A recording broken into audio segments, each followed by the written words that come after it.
Hi everybody, today we're going to talk about the binomial distribution, and I'm going to show you how to use the binomial distribution in both Excel and Desmos. The only reason this video might be a little bit longer is because I want to make sure you understand what the binomial distribution is doing. So the Excel and Desmos part will actually be really quick. I just want to make sure we understand what we're doing before we proceed. So a quick overview of what we're going to do. A binomial distribution is the probability that an event will occur X out of 8 trials. It is important that the event can either occur or not occur, so we don't have an in between. It's a yes/no kind of question. We're going to use P for the probability that the event happens, and then if we needed it, 1 minus P would be the probability that the event does not happen, but I don't really see us needing that today. So for an example, to give us some idea of what's going on, I took this graphic which talks about blood types, and you can see the distribution. And I'm going to take the bottom one, which is O positive, and it says about 38% of people have type O positive blood.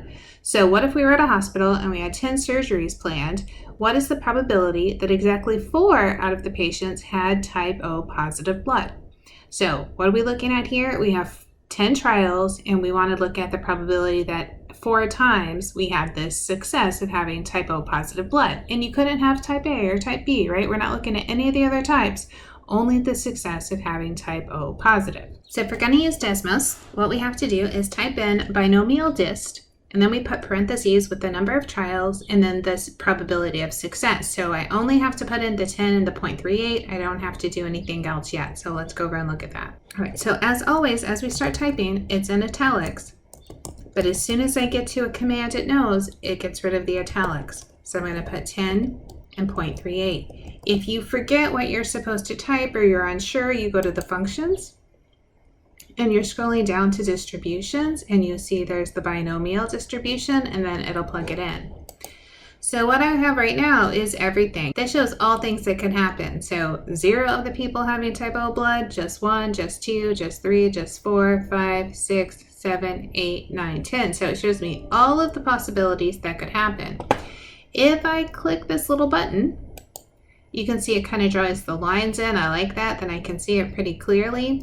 And if we were looking for 4, which you could count 0, 1, 2, 3, 4, or when you click on it, you can see that's 4. It says the probability is 0.2487. There's a second thing you can do down here where it says min max. You could type 4 to 4 and it gives you the number. So you can either read from the chart or you can click in here the min and the max, and that makes everything else go away. See how they turn to open circles, and it says we're only looking at this. If you want to see things a little bit better, remember there's always this magnifying glass that will zoom fit it, and then you can see the individual outcomes. Let's stay on this idea of being at the hospital, us having 10 patients, and we want to know the probability 4 of them have type O blood. And let's look at how we would do this in Excel. So Excel is kind of similar. Remember, we always type equals when we want Excel to do math. Now we type binom.dist. Then you put in 4 to say I want exactly 4 people to have type O blood. 10 trials tells me I had 10 patients. The probability of them having type O was 0.38. And then this false. Excel is looking for, do you want a cumulative distribution or do you only want to know this number? So we only want to know this number, so we type in false. So this is the basic format that you do: binom.dist, parentheses, number of successes, comma, number of trials, comma, probability of success, and then false. And again, false says we want a single answer, not the cumulative sum. So let's try that. I'm going to type equals. So we're going to type equals, and I'm going to start typing binom, and you can see it notices, it knows what command we're doing. So we're going to say that we have 4, and it gives you underneath, see it says number S. So 4 trials, we had 10, probability was 0.38. Do we want it to be cumulative? No, so we type in false. I push enter, and we have the same 0.2487. So 0.2487 in Excel, 0.2487 in Desmos. So you pick what you want, and that's what you're going to use. And what do I try to do with these videos is go over the assignment you have that says mini tab for mod 3 and give you the same opportunity to do the assignment using either Excel or Desmos, and totally your call. You pick the one you like or the one you think you might want to use again. When I look at the first one, this says produce the probability histogram. of the following and state if the distribution is symmetric, skewed left, skewed right. So let's start with the first one. We want to make a histogram using n is 30 and p is 0.24. So remember, I type binomial distribution. So binomial dist, comma, I only have to put in the number of trials, 30, the probability of success, 0.24, and it gives me this histogram. Let me move it over so you can see it a little bit better. Doesn't quite look like a histogram. The closest you can get in Desmos is to do like this, and it gives you lines. This is fine as far as I'm concerned. You would want to show, and let me make this bigger so that you could see the whole thing. Let me hit zoom fit, and then you can see all 30. It's important to see the whole thing so that you can tell what the shape of the graph is. So this one, see how it has way more stuff on the right? I'm going to call this skewed right because I have extra stuff on the right side. All right, the second one says n is 40 and the probability is 0.47. So let's try that. So I'm just going to switch that to 40, comma, 0.47. Let's increase our screen. It looks really symmetric. The right and the left look pretty close together, so I would say that's a symmetric graph. The last one says binomial distribution with n is 12, and then probability is 0.75. So let's zoom fit that one. And then this one looks, it is skewed to the left. I have a lot more stuff on the left than I do on the right. The second part says, suppose x is a binomial random variable with n equals 42 and p equals 0.33. So let's put that into start. So 42.33. It says, what's the probability that x is exactly 18? Two ways to do that. One way is to open the graph, go over to the number 18, and click on it. So here I'm going to click here. That's 17. Click the next one. It says 18. So the probability is exactly 18 is 0.05101. Or down here in the min-max, I can put 18 to 18. So it's only 18 to 18. Again, you can see that one line coming up, and you can see the probability is 0.05101 in either case. The second one says, what's the probability that x is at most 32? So at most 32 means 32 or less. So on the maximum I put 32. On the minimum I put 0 because you can't have less than 0. And it says that's really likely to occur, right? The 0.999999, right? It keeps going over. So it's almost 100% chance that it's going to be at most 32. The next one says, what's the probability it's at least 25? So then 25 is the minimum. The maximum is, well, there were 42 trials. So this says the probability is 0.00037.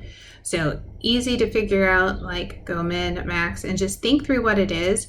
If you left this blank, I don't think that would be a problem. It would fill in the 42 on its own because it knows that it's going to 42. So really nice to go through Desmos and do this.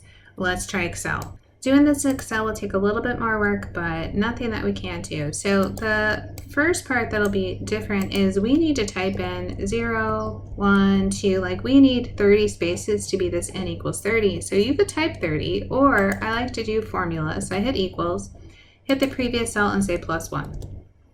Then I can just drag that down until I get to 30.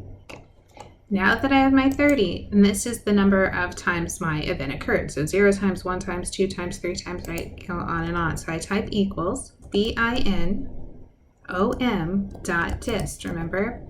Then I want to say that I want this many successes, and it's important to click on the cell. That way we can make Excel do its magic, comma, we had 30 trials. Remember, our probability of success was 0.24, and we type false. To make it repeat that, we just drag it down. So now it filled in the probability of success for each of the trials. I'm going to make a chart by highlighting everything. I'm going to hit recommended charts. I want this bar chart looking, and I say OK. So there's my binomial distribution. Let's make it a little bit bigger. It's hard to really see this bottom part where it goes off, but I do want you to know there's something over here on the right. So this is skewed to the right. It's just so small you can't even see it. So you can go by the numbers that are left here to know that it is skewed to the right. It feels like it's shifted over to the left. A lot of empty room on this right side. So let's try that again. Our second one says 40 trials and 0.47 as our probability. So I need to switch two things. I need to go up here and make this 40. I need to make this 0.47. And then I need to make sure I have 40 numbers here. So I have my 40 numbers as my outcomes. I have 40 with 0.47 fault, and I'm going to drag this down until I get to 40. Then I'm going to highlight both columns. And then I can go to my charts, and I want this one. This time I hope you see, again, it looks very symmetric and uniform, right and left, so you want to stay symmetric on this one. So for the third one, we only have 12 trials, and each one has a probability of 0.75. So up here, I'm going to change this to 12, probability of success 0.75. I just want to drag this down to 12. And then the rest of it,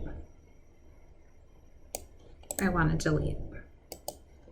So now, these numbers, I insert, I'm going to go recommended. I can see my nice little chart. Let's say okay. This one is skewed to the left. I have more stuff on the left than I do on the right. The second problem says, suppose x is a binomial random variable with n equals 42 and p equals 0.33. What's the probability that x is exactly 18? We know what to do. So we have to say equals binom dot dist. We want exactly 18 of 42 with a probability of success of 0.43, not cumulative, so you say false. You get 0.05101. If we want at most 32, so now this one is binom dist. Again, this time we say 32 of 42, probability of success 0.33, but now you say true. So the true does add it all up. And do you remember when we were on Desmos, it was like the 0.99999? Same thing here. It adds up to 1. It's going to happen.